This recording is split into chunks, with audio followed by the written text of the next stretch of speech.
ചുരുങ്ങിയ കാലയളവ് കൊണ്ടാണ് 2022 ഫുട്ബോൾ ലോകകപ്പിന് ഖത്തർ കളമൊരുക്കിയത്.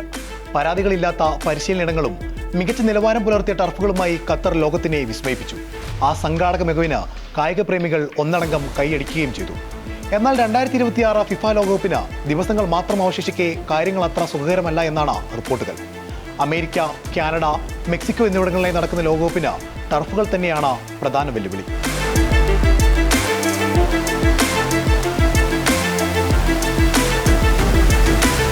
സെനഗലിന്റെ അമേരിക്കയിലെ പരിശീലനമാണ് ചർച്ചകൾക്ക് വഴിവെച്ചത്. ആകാശത്തേക്ക് ഉയർത്തിയെറിഞ്ഞ പന്ത് നിലത്ത് വീഴുമ്പോൾ കാര്യമായി ബൗൺസ് ചെയ്യുന്നില്ല.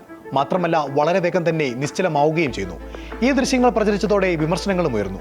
റഗ്ബിക്കായി ഒരുക്കിയ ഗ്രൗണ്ടിൽ പന്തിന് കാര്യമായ ചലനം ഉണ്ടാകുന്നില്ലെന്നും പരിക്കുകൾ സംഭവിക്കാൻ സാധ്യതയേറെയെന്നുമായിരുന്നു വിമർശനം. മികച്ച രീതിയിൽ പരിശീലിക്കാൻ കഴിയുന്നില്ലെന്ന പരാതിയുമായി സെനഗൽ താരങ്ങളും രംഗത്തെത്തി. അമേരിക്കയിൽ മാത്രമല്ല മെക്സിക്കോയിലും കാര്യങ്ങൾ സമാനമാണ്. നിലവാരമില്ലാത്ത ഗ്രൗണ്ടിൽ നിന്ന് ജപ്പാൻ പരിശീലനം മാറ്റിയതാണ് ഏറ്റവും ഒടുവിലത്തേത്. തങ്ങൾക്ക് ലഭിച്ച ഗ്രൗണ്ടിൽ നിറയെ കുഴികളാണെന്നും പരിക്കേൽക്കാനുള്ള സാധ്യത ഉള്ളതിനാൽ പന്തിന് പുറകെ ഓടാൻ ഭയപ്പെടുന്നതായും താരങ്ങൾ പറയുന്നു.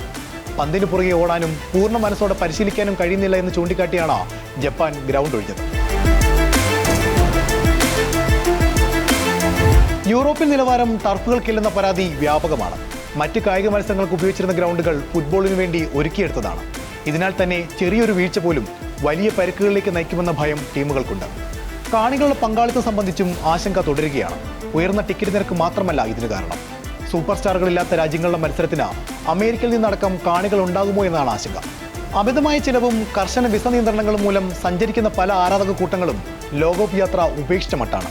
അമേരിക്കയിലെയും മെക്സിക്കോയിലെയും സംഘർഷ സാഹചര്യങ്ങളും കാണികളെ പിന്തിരിപ്പിക്കുന്നുണ്ട്. അമേരിക്കയിലുള്ളവരിൽ തന്നെ നല്ലൊരു പങ്കും സ്റ്റേഡിയത്തിലേക്ക് എത്താനുള്ള സാധ്യതയും വിരളമാണ്. അങ്ങനെയെങ്കിൽ പല കുഞ്ഞൻ രാജ്യങ്ങളുടെ മത്സരങ്ങളും ഒഴിഞ്ഞ ഗ്യാലറിക്ക് മുന്നിലായിരിക്കും നടക്കുക.